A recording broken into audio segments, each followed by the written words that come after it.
អបអរសាទរទិវាពលកម្មអន្តរជាតិខួបលើកទី139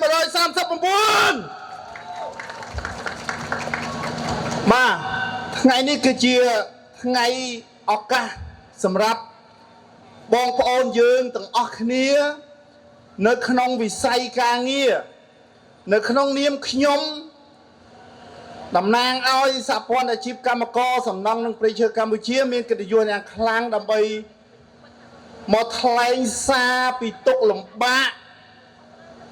នៅក្នុងបងប្អូនវិស័យសំណង់វិស័យលោអិតវិស័យស៊ីម៉ង់ដើម្បីឲ្យភាគីពាក់ព័ន្ធគាត់ទទួលបាននូវព័ត៌មានបន្ថែមថាយើងទទួលបានអីខ្លះយើងនៅសល់អីខ្លះយើងត្រូវការឲ្យទៀតដែលជាអតិភិបអញ្ចឹងខែនេះខ្ញុំគិតថាមានរួមវិស័យច្រើនមានសំណង់កាត់ដេរទេសចរដឹកជញ្ជូនសេវាកម្មសេដ្ឋកិច្ចក្រៅប្រព័ន្ធអញ្ចឹងខ្ញុំគិតថាសម្លេងយើងអាចរួមគ្នានៅក្នុងការអនុវត្តនៅក្នុងការជំរុញឲ្យអនុវត្តសិទ្ធិជាមូលដ្ឋានដើម្បីយុត្តិធម៌សង្គមចង់បានទេចង់ទេដូចតិចណាចង់ខ្លាំងទេបាទអញ្ចឹងនៅក្នុងនាមយើងជាអ្នកសហជីពនៅក្នុងនាមយើងជាតំណាងឲ្យវិស័យយើងគួរតែចូលរួមយើងគួរតែលើកទឹកចិត្តខ្លួនឯងខំប្រឹងប្រែងទាមទារនៅអ្វីដែលយើងអត់ទាន់បានមែនទេបាទក្រៅពីវិស័យកាត់ដេរមានបងប្អូនណាមានកំណត់ប្រាក់ឈ្នួលហើយនៅកំណត់ហើយនៅតិចមែនកំណត់នៅ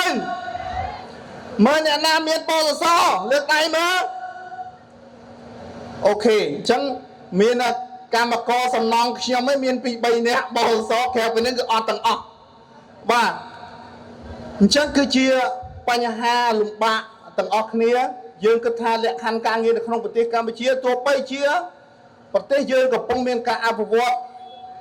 ជឿនលឿននៅក្នុងវិស័យសំណង់វិស័យកាត់ដេរមកដល់ពេលនេះវាមានផលប៉ះពាល់នៅសង្គ្រាមសេដ្ឋកិច្ចពិភពលោកវាអាចប៉ះពាល់នៅការងារបងប្អូនមួយចំនួនក៏ពិតមែនប៉ុន្តែវិស័យការងាររបស់ពួកយើងហាក់បីដូចជាការអនុវត្តលក្ខខណ្ឌការងារហាក់បីដូចជាអត់ទាន់បានគ្រប់ជ្រុងជ្រោយនៅឡើយទេជាពិសេសគឺផ្នែកសំណង់អញ្ចឹងអ្វីដែលសំខាន់ខ្ញុំផ្ដោតទៅលើវិស័យសំណង់ដោយសារតែបងប្អូនទាំងអស់គ្នានៅទីនេះគឺផ្ដោតទៅលើវិស័យមួយតំណាងឲ្យវិស័យមួយអញ្ចឹងអ្វីដែលខ្ញុំលើកឡើងខ្ញុំផ្ដោតទៅលើវិស័យសំណង់បាទវិស័យសំណង់គឺជាវិស័យមួយដ៏លំបាកហើយប្រើកម្លាំងសុទ្ធគឺជាឧស្សាហកម្មធនធ្ងន់បំផុតទោះបីជាសេដ្ឋកិច្ចនៅក្នុងដំណាក់កាលកូវីដ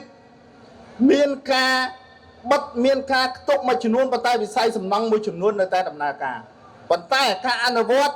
លក្ខខណ្ឌការងារហាក់បីដូចជាវាមិនលឿនហើយក៏ហាក់បីដូចជាមិនស្មើទៅនឹងការអភិវឌ្ឍប្រទេសជាតិទេមានន័យថាសំណង់អភិវឌ្ឍលឿនក៏ប៉ុន្តែលក្ខខណ្ឌការងារមិនបានប្រសើរដោយការអភិវឌ្ឍនៅក្នុងវិស័យសំណង់ហេដ្ឋារចនាសម្ព័ន្ធនៅក្នុងប្រទេសកម្ពុជាទេនេះគឺជាចំណុចមួយដែលយើងមើលឃើញជាក់ស្ដែងអញ្ចឹងនៅអ្វីដែលបញ្ហាទី1ទៀតគឺប្រាក់ឈ្នួលបើនិយាយពីស្ត្រីខ្ញុំគិតថានៅតែមានការរើសអើងជាប្រព័ន្ធមានការរើសអើងមានការបៀតបៀនមានការប្រើប្រាស់អំពើហិង្សាទៅលើស្ត្រីនៅក្នុងវិស័យសំណង់ខ្លាំងមែនទេប្រាក់ឈ្នួលធ្វើការងារដូចគ្នាតួនាទីដូចគ្នាបានផលិតផលប្រហាក់ប្រហែលគ្នាស្ត្រីបានមួយថ្ងៃបរិសុទ្ធបានមួយថ្ងៃ$13ស្ត្រីបានតែ$7ទេយើងមានការឈឺចាប់ខ្លាំងមែនទេអញ្ចឹងហើយបានជាយើងទាមទារឲ្យរាជរដ្ឋាភិបាលកំណត់ប្រាក់ឈ្នួលគោលអបបរមាសម្រាប់កម្មករនៅក្នុងវិស័យសំណង់ធ្វើម៉េចឲ្យគាត់ទទួលបានប្រាក់ឈ្នួលនឹងស្មើគ្នាចំពោះការងារដូចគ្នាបាទទី2តកតងទៅនឹងបេឡាជាតិដំបូងសន្តិសុខសង្គមបាទយើងដឹងហើយថាកម្មករ250000នាក់នៅក្នុងប្រទេសកម្ពុជាប្រហែលជាមានបសសដែលចូលជាសមាជិកបសប្រហែលជា10%ប៉ុណ្ណឹងឯងអញ្ចឹងយើងគិតមើល250000នាក់10%មកប្រមាណអញ្ចឹងនៅសល់ច្រើនណាស់ដែលពួកគាត់អត់ទទួលបានពេលដែលមានបញ្ហាគ្រោះថ្នាក់នៅកន្លែងការងារ អូខេអ្នកណាជាអ្នកទទួលខុសត្រូវគឺយើងខ្លួនឯងមួយទៀតតកតងទៅនឹងការបម្រែបម្រួលអាកាសធាតុវិជាផែនការសកលទូទាំងពិភពលោកនៅក្នុងនេះប្រទេសកម្ពុជាយើងក៏បាននៅតែទទួលរងការកម្ដៅប្រែប្រួលពីមួយថ្ងៃទៅមួយថ្ងៃយ៉ាងខ្លាំងនៅក្នុងចំណុចនេះយើងសិក្សាស្រាវជ្រាវមើលឃើញថាផលប៉ះពាល់នៃកម្មករសំណង់លើសពី 11% រហូតដល់ 48% នៃកម្ដៅជារៀងរាល់ថ្ងៃសម្រាប់បងប្អូនធ្វើការងារអញ្ចឹងវាផលប៉ះពាល់នឹងធ្ងន់ធ្ងរណាស់សម្រាប់បងប្អូនកម្មករសំណង់ពេលដែលគាត់មានគ្រោះថ្នាក់គាត់ចំណាយលុយខ្លួនឯងបរិស័ទអត់ cover តែគាត់មានលទ្ធភាពអីសម្រាប់តែធ្វើការងារសម្រាប់ទៅព្យាបាលនឹងឯងបាទនេះអ្វីដែលយើងគួរតែរួមគ្នាដើម្បីលើកកម្ពស់ជំរុញឲ្យរាជរដ្ឋាភិបាលកំណត់នៅបទដ្ឋានគតិយុត្តផ្ដល់ឱកាសនឹងទទួលខុសត្រូវចំពោះពួកយើងមួយទៀតគឺសុខភាពសុវត្ថិភាពពួកយើងចង់បានប្រកាសឬមកក៏ច្បាប់ស្ដីពីសុខភាពនិងសុវត្ថិភាពដើម្បីអនុវត្តលក្ខខណ្ឌការងារស្តង់ដារសុខភាពសុវត្ថិភាពសម្រាប់កម្មករសំណង់ល្អឥតនិងផ្នែកស៊ីម៉ងត៍សម្ភារៈសំណង់នៅកម្ពុជាផងដែរជួយយកកម្មករសំណង់ជួយយកអាកាត់ដែរជួយយកអន្តេសចរជួយយកសេវាកម្មជួយយកសេដ្ឋកិច្ចក្រៅប្រព័ន្ធបាទអបអរសាទរទិវាពលកម្មអន្តរជាតិខួបលើកទី